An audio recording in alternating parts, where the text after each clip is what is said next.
You and your co-workers do your best to help others live a meaningful, active, and comfortable life.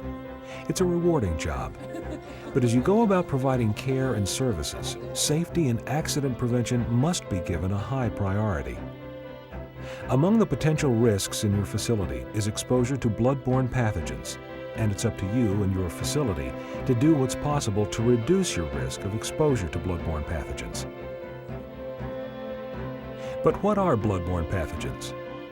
Blood-borne pathogens are disease-causing viruses or bacteria that are carried in the blood. They enter the body through a break, cut, or puncture in the skin, or through mucous membranes.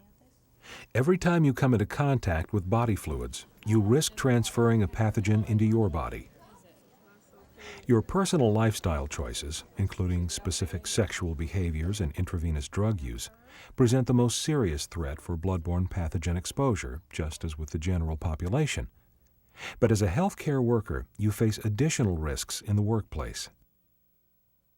Among the most serious blood-borne pathogens are hepatitis B, hepatitis C, and HIV. Hepatitis B, or HBV, is a serious disease caused by a harmful virus. It is very infectious and can live in dried blood for as long as 2 weeks. About 1/3 of people that have been exposed to HBV contract the disease. The symptoms of HBV can be very mild, so many people do not know they are infected. HBV is fatal in 5 to 10% of cases. Vaccination is an important way to protect yourself against HBV. If you're in a job that puts you at risk for blood-borne pathogen exposure, such as nursing or laundry, your facility will offer you a hepatitis B vaccine series at no cost. If you decide not to receive the vaccine series, you must sign a form saying you understand the risks of HBV. You can always change your mind at any time in the future and receive the vaccine at no cost. Hepatitis C, or HCV, is the most common blood-borne infection in the United States. It causes serious lifelong liver problems for over 85% of those infected and is a common reason for liver transplants. There is no vaccine for HCV. Human immunodeficiency virus, or HIV, is the virus that causes AIDS. 1 in 300 people exposed to HIV contract the virus. While it's not as prevalent a threat as HBV in the long-term care setting at this time, and advances in treatment have been made, HIV is still a fatal disease. Another disease that is carried in the blood is malaria. This will become more of a risk as World War II and Vietnam veterans who had malaria enter long-term care facilities. Your facility must have a blood-borne pathogens exposure control plan. It includes policies and procedures for protective work practices like good hand hygiene, use of personal protective equipment, a hepatitis B vaccination program, and exposure reporting. You must follow these policies and procedures in order to protect yourself and others from blood-borne pathogen exposure. You should always treat any blood or body fluid as if it contains a harmful virus or bacteria. Standard precautions should be taken by every employee to reduce the risk of exposure. Standard precautions should be used for every resident and all body fluids. Hand washing is the most important action you can take to prevent exposure to blood-borne pathogens or other potentially infectious materials. Wash hands between resident contacts, after touching body fluids and contaminated items, and immediately after using gloves. Good hand washing requires brisk scrubbing with soap and plenty of running water. Water temperature is not important. A good rule of thumb is to wash for at least as long as it takes to say the alphabet. New studies indicate that alcohol-based gel or foam products can also be used to sanitize the hands. Make sure to apply according to manufacturer's instructions. You must wear appropriate personal protective equipment, or PPE, when handling blood or body fluids. PPE acts as a barrier to protect skin and mucous membranes from contact with blood or other potentially infectious materials. It includes gloves, face and eye protectors, and gowns or aprons. Every long-term care facility should have a place that tells you what kind of PPE should be worn when performing any task. Find out where this information is posted, refer to it often, and follow it. Gloves are the most common type of personal protective equipment. Wear gloves when touching blood or other body fluids or contaminated items. Heavy-duty utility gloves may be needed for some housekeeping tasks. If you have allergy problems with latex gloves, your employer will provide an alternative glove. Remember, gloves do not offer total protection against exposure and are not a substitute for proper hand hygiene. Remove them promptly after use and wash your hands. Wear a mask, goggles, face shield, or a one-piece mask visor when you are performing tasks that are likely to generate splashes or sprays of blood or body fluids. And gowns or aprons will protect the skin and prevent soiling your clothes. Refer to your facility's policies and procedures for which type of protection to wear for which task. There may be rare occasions where shoe protectors or other equipment may need to be worn. Please refer to your facility's policies and procedures to learn when this is required.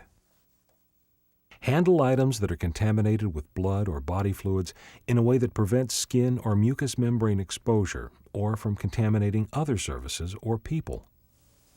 Soiled laundry should be handled as little as possible and with minimum agitation. If your clothes get soiled with blood or body fluids, they should be removed as soon as possible. All soiled linen should be bagged or placed in leak-proof containers at the location where it was used and should not be sorted or rinsed. Sprayers on rinsing hoppers should be removed, plugged, and never used. Refer to your facility's policies and procedures for disposal of linen that is heavily contaminated with blood or other body fluids containing visible blood. Laundry workers must wear appropriate protective equipment while handling soiled laundry. Soiled linen should be carefully placed in washers using proper technique, or dissolving bags should be used. Care should be taken to avoid cross-contamination between the soiled and clean areas of the laundry. Properly dispose of other items that are contaminated with blood or body fluids. Your facility has special bags in which to put items that have a lot of blood on them. Know where this equipment is and use it according to your facility's policies and procedures. It's important to properly disinfect equipment and surfaces that have come into contact with blood or body fluids. Know where your facility's spill kit is and use it according to policies and procedures. It should contain, at a minimum, gloves, disinfectant, cloth or paper towels, a scraper, a mask with a visor, a dustpan, and biohazard bags. One excellent and inexpensive disinfectant is a 1:9 solution of household bleach and water. It should be mixed up fresh at regular intervals according to your facility's policies and procedures. Your facility may use this solution as well as other EPA-approved disinfectants that do not bleach or discolor carpets or other surfaces. Needle sticks and sharps injuries are the most common cause of transmission of blood-borne infections in the healthcare setting.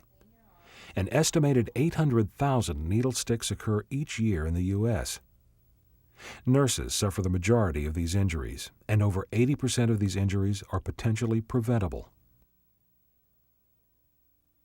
Several actions can be taken to prevent these injuries. Never recap, bend, break, or manipulate used needles by hand. Most needle sticks occur during the disposal process, so take great care to dispose of used needles and sharps immediately and as near the location of use as possible. Used needles and sharps must be disposed of in puncture-resistant containers that are marked with a biohazard symbol. Never overfill a sharps container. The Food and Drug Administration has approved many new products that can greatly reduce your risk of needle sticks, such as needle guards, sheathed syringes, needleless injection devices, IV catheters, and other products. These devices provide a barrier between the hands and the needle after use, allow your hands to stay behind the needle at all times, or have other features that reduce the risk of a needle stick before, during, or after use. Special instruction is required to learn how to properly use these devices. You can also reduce needle sticks by using safe techniques. But remember, safer technique is not a substitute for safer devices. For example, a safer practice is to dispose of the needle or activate the safety device prior to dressing the injection site. Long-term care facilities must review their needle stick policies and procedures and consider newer and safer products and techniques at least annually and whenever a needle stick occurs. The review should include input from people who actually use needles and other sharps. So, what do you do if you're exposed? During the course of your healthcare career, despite your best efforts, you may experience a blood-borne pathogen exposure due to a combative resident or defective equipment. If blood or body fluids come into contact with broken skin, wash the affected area thoroughly and immediately with soap and lots of running water. If blood or body fluids enter your eyes, mouth, or nose, wash them out immediately with fresh water for several minutes, not seconds. Then tell your supervisor immediately so proper procedures can be taken to reduce your chance of contracting a blood-borne disease and to ensure proper monitoring and treatment. Your accident must be investigated so that similar accidents can be prevented in the future through new equipment, new procedures, or education. Information about contaminated needle sticks must be recorded in the facility's Sharps Injury Log. For more information about actions to take after an exposure to blood-borne pathogens, visit the Centers for Disease Control website.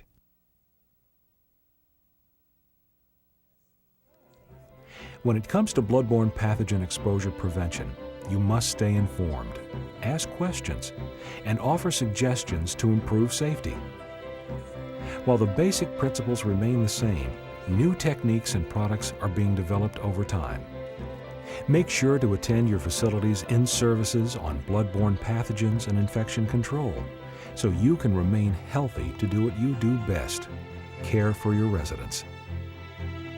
For more information, talk with your facility's infection control or employee health nurse, your department head, or visit www.osha.gov or www.cdc.gov.